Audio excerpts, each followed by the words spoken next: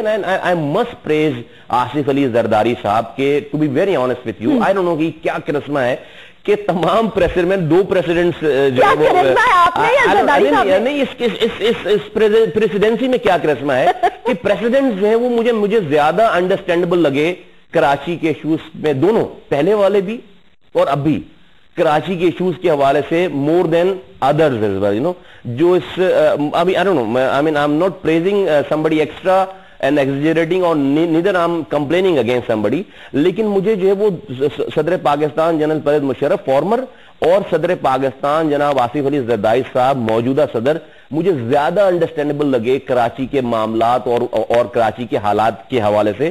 ان کی understanding frequency جو ہے زیادہ میچ کرتی ہے, زیادہ جلدی چیزوں کو سمجھ بھی لیتے ہیں اور انٹرسٹ بھی لیتے ہیں. تو میں اس گورنمنٹ کا بھی شکر گزار ہوں, پریزیڈنٹ صاحب کا اسپیشلی شکر گزار ہوں, اور اس گورنمنٹ میں ڈیفینیٹلی حالات ایسے رہے ہوں گے, ایسے اکانومک اور پولیٹیکل چیزیں ایسی رہی ہوں گی کہ جس میں جو ہے وہ چیزیں جو نہیں ہو پائیں جو ہونی چاہیے تھیں. اور پلس میں خیال ہے جب نئی گورنمنٹ بنتی ہے تو شاہ سے زیادہ شاہ کے وفادار بھی کچھ لوگ ہوتے ہیں جو کہ مشورے دیتے ہیں, وہ ڈیفینیٹلی ہر جگہ ہوتے ہیں. شاید انہوں نے تھوڑا سا جو ہے وہ امپیڈیمنٹس کریٹ کرنے کی کوشش کی ہے, لیکن but no compliance to anybody. میں کسی سے میرا کوئی جو ہے وہ, بلکہ میں آج آپ کے دوستوں سے یہ بھی کہتا ہوں کہ میری کسی بات سے, میرے کسی عمل سے, میرے کسی جیسچر سے کسی کی بھی اگر دل آزاری ہوئی ہو تو میں ہاتھ جوڑ کر معافی مانگتا ہوں ان سے, اور تمام لوگوں سے, عام لوگوں سے بھی, حکومت کے بھی لوگوں سے بھی, اور سب لوگوں, میڈیا والوں سے بھی, اور سب لوگوں سے میں معذرت چاہتا ہوں. کبھی بھی میں نے اپنی پرسنل چیز کے لیے جو ہے آواز اونچی نہیں کی ہوگی. کراچی کے لیے, کراچی کے لوگوں کے لیے, کام کے لیے میں نے لڑائیاں بہت ساری کی ہیں, تو میں معذرت چاہتا ہوں. کوئی بات, لڑائیاں میں بھی بہت کرتی ہوں کیونکہ آپ نے اچھے کام کیے ہیں, اس لیے آپ سے لڑائیاں نہیں کری, لیکن بارشوں والے دنوں میں میری اور آپ کی بہت لڑائی ہوئی ہے, یاد ہے آپ کو؟ بالکل. یہاں ایک چھوٹا سا وقفہ لے لیتے ہیں ناظرین, اس کے بعد کچھ کالز آپ کی بھی شامل کر لیتے ہیں. ظاہر ہے آپ کے ناظم ہیں, اتنا عرصہ آپ کے ساتھ رہے ہیں, آپ کے لیے انہوں نے بہت کچھ کیا ہے. مجھے یقین ہے کہ آپ اپنے سینٹیمنٹس ضرور شیئر کرنا چاہتے ہوں گے, اور آپ کو پتا ہے کہ میرے اس پروگرام کا فارمیٹ ایسا ہے کہ میں کبھی لائیو کالز نہیں لیتی. This is just a special tribute to مصطفیٰ کمال, اس لیے ہم کچھ کال شامل کریں گے. نمبر آپ اسکرین پر دیکھ سکیں گے. Join me right after this break.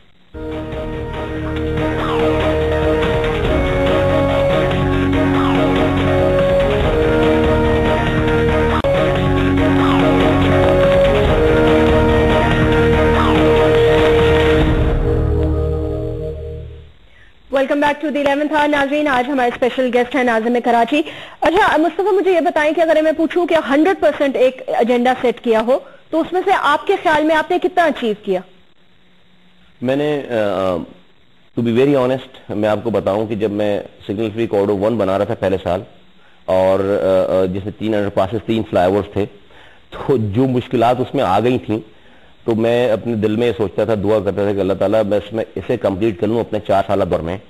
تو میں سمجھوں گا کہ میں نے بہت بڑا تیر مار لیا, اور اگلی دفعہ جب پارٹی الیکشن میں جائے گی تو ہم یہ کہیں گے, کلیم کریں گے ہم نے سگنل فری کارڈر 1 بنایا جی پاکستان میں پہلی دفعہ, 3 انڈر پاسز, 3 فلائی اوورز ان رو, 15 کلومیٹر ہم نے سگنل فری کر دیا. تمام مشکلات کے باوجود ہم ہمت نہیں ہارے, بارشیں ہو گئیں, چیزیں ہو گئیں, عجیب عجیب مسئلے مسائل نکل آئے. میں پہلی دفعہ کام کر رہا تھا, لوگوں نے کرٹیسائز کر کے جو ہے بیڑا غرق کر دیا, ہم خاموشی سے سنتے رہے. اللہ کا شکر ہے کہ اسے اس جگہ پہ کھدائی کرنے سے لے کر اس پہ گاڑی